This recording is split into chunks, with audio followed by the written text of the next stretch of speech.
Tonight, an exclusive interview with a man who says he had a close encounter with an accomplice of the notorious serial killer Dean Corll. This happened back in the 1970s when Corll and two others went on a killing spree in Houston, targeting teen boys and young men. Grace White has the latest on the new search for the remains of more possible victims. Grace.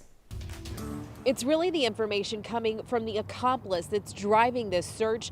Elmer Wayne Hindley is in prison and has always claimed there were more victims.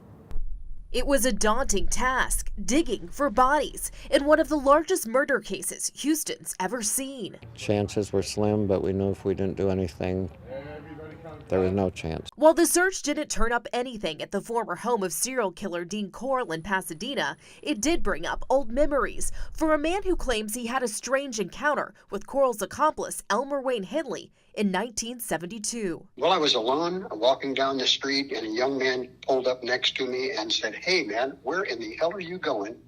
And he said it in a way like he had known me all my life. James tells KHOU11 he got in the car, they drove around the Heights, and Hindley promised him beer and a good time.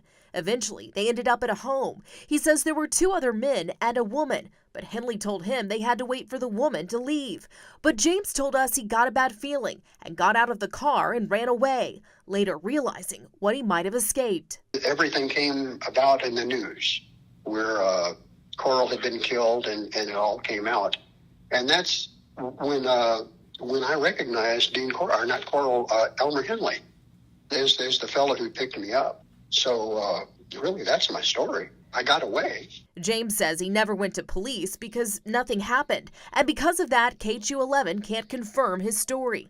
But victims advocate Andy Kahn says over the years, he's heard from families about other possible victims. So I'm not surprised, because this case definitely resonates with the people of Houston, and for those that, have been around for, 40, 50 some odd years.